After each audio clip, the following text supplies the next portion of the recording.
හයි කොහමද මේක පාර්ට් 4 මං හිතන්නේ වීඩියෝස් 3ක් අප්ලෝඩ් කරලා තියෙන්නේ. මේක එක කමෙන්ට් එකක් දාලා තිබුණා ජෙල් වැක්ස් ගැන කියන්න කියලා. අද නම් ෆිල්ටර් එකක් දාලා ඉන්නේ. ජෙල් වැක්ස් කියන්නේ අර ට්‍රාන්ස්පරන්ට් වගේනේ. කියන්නේ විනිවිද පේනවා. ඊට පස්සේ අපිට ජෙල් වැක්ස් එකක් අපිට කඩෙන් ගෙනාපු ගමන් කැන්ඩල් එකක් විදියට හදාගන්න බෑ. මුලින්ම අපි කරන්න ඕනේ මේ ඒක ඩබල් බොයිල් කරලා අපි කැමති ෆ්‍රේග්‍රන්ස් එකක් දාලා තියාගන්න කියන්නේ ඉක්මනට ඒක මේ කැන්ඩල් එක හදන්න ඕනේ. නැත්නම් ආපහු ගල් වෙන්න පුළුවන්. මම ඔයාලට ඒ වීඩියෝ එකකුත් ගේන්නම්. මම මුලින්ම ග්ලාස් එක රෙඩි කරගන්නවා. මොකද ඒක ඉක්මනට මේ නිවුනට පස්සේ මේ ආපහු ගල් වෙන්න බලනවා. ඒ නිසා මම මගේ ග්ලාස් එක රෙඩි කරගත්තා. ලේබල් එකක් දාලා විග් එක හයි කරලා තියෙනවා. විග් එකත් මේම දාගෙන මේ අපිට පුළුවන් එක්ක වෝට් එකතු කරගන්න පුළුවන්. මෙහෙම මිඩඩ උස ග්ලාස් එකක් ගන්නවා නම් හොඳයි. ලස්සනයි ගොඩක්. කලර්ස් උත් එහෙම දාලා කලර්ස් ගැන කියනකොට කලර්ස් වලට ගන්න ඕනේ කැන්ඩල්ස් පිග්මන්ට් කලර්ස් කියලා තියෙනවා. අපිට ඔය පෙටා වලින් එහෙම ගන්න පුළුවන් කලර් මාට් එක එහෙම තියෙනවා. මාත් ගොඩක් බඩු ගන්න කලර් මාට් එකෙන්නේ. බැංක් ෂෝල් ස්ට්‍රීට් එකේ තමයි තියෙන්නේ. ඒකෙන් තමයි මාත් ගන්නේ. වලට මේ වගේ ෆ්ලවර්ස් ඇඩ් කරලා මේ වගේ මුහුදේ තියෙන සිප්පි කටු ඒ වගේ චූටි දේවල් ගන්න පුළුවන්.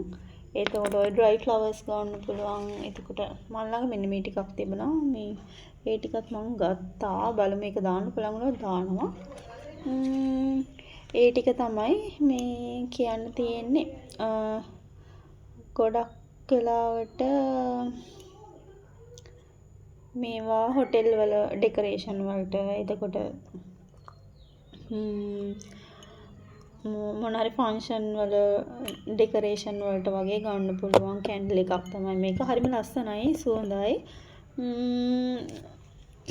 අපිට එහෙම තමයි ජෙල් කැන්ඩල් එකක් හදා ගන්න පුළුවන්. අනිවාර්යෙන් සාමාන්‍ය උෂ්ණත්වයේ ඩබල් බොයිල් කර ගන්න ඕනේ.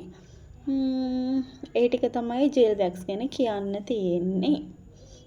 ඔයාලා මේ තව චූටි ටිප් එකක් තියෙනවා. ඒකත් මම කියන්නම්. සාමාන්‍ය අපි කැන්ඩල් එකක් ග්ලාස් කැන්ඩල් එකක් හරි නෝමල් කැන්ඩල් එකක් හරි කස්ටමර්ට දෙනවා නම් අපි ඒකේ මං හිතන්නේ ආෆ්ටර් සර්විස් එකකුත් දෙන්න ඕනේ. ඒ කියන්නේ කැන්ඩල් කියාගෙන ගොඩක් කට්ටිය ඒක මේව කරන්නේ නැට මම බලපු පිටරට වීඩියෝස් වල වගේ නම් එහෙම කරනවා. මේ ඉතින් ඔයාලට වැඩි විස්තර දැනගන්න ඕන නම් මෙසේජ් එකක් කමෙන්ට් එකක් දාන්න.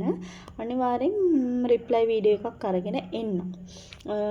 මම කියවනේ ආෆ්ටර් කෙයා කියලා. මම මෙන්න මෙහෙම ලේබල් එකක් හදාගෙන තියෙනවා. ඔයාලට පේනවා ඇති කියලා හිතනවා. මේක මම දාලා තියෙන්නේ දැන් මේක ග්ලාස් එකක්නේ.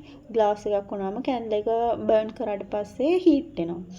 අපිත් සමහර වෙලාවට ඕක අමතක වෙලා අල්ලලා වෙන කොහෙන් හරි තියන්න මේව කරනවනේ. ඒ හින්දා මම ඉතින් මේකේ ගහලා තියෙනවා මේ බර්නින් ඉන්ස්ට්‍රක්ෂන් කියලා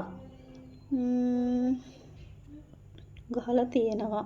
ඒකෙත් ඔයාලට මම මොකක් හරි සාම්පල් එකක් Google එකකින් හරි එක්ක මම හදලා හරි දාන්නම්. මේ තව ගොඩක් ප්‍රශ්න තිබුණා. වෙළඳපොළ අඩුයි. වෙළඳපොළ නම් ගොඩක් දුරට අඩුයි තමයි කැන්ඩල්ස් වල.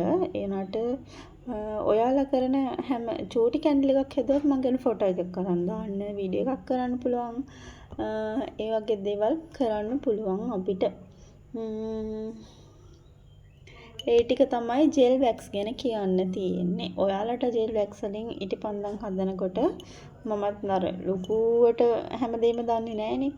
ඔයාලට තියෙන අත්දැකීම්, ඔයාලට වෙච්ච ප්‍රශ්න එහෙම තියෙනවා නම් මටත් යටින් කමෙන්ට් එකක් දාන්න. ඒක මටත් ඉගෙන ගන්න පුළුවන්. ඔයාලට වගේම අනිත් අයටත් ඒක ගැන දැනුවත් වෙන්න පුළුවන්. ඉතින් ඒ ටික තමයි කියන්න තියෙන්නේ. අපි ආපහු අලුත් වීඩියෝ එකකින් හම්බ වෙමු. ඔයාලට තියෙන ප්‍රශ්න කියන්න. එතකොට මම ඔයාලට මේ ලේබල් හදා ගන්න විදිය ඊටසේ මේ වගේ මේ සේෆ්ටි ස්ටිකර් එකක් හදාගන්න විදිය ඒවට ඕනේ මොනවද කියලා ඊගා වීඩියෝ එකකින් අරන් එන්නම්. ගිහින් එන්නම්. බයි.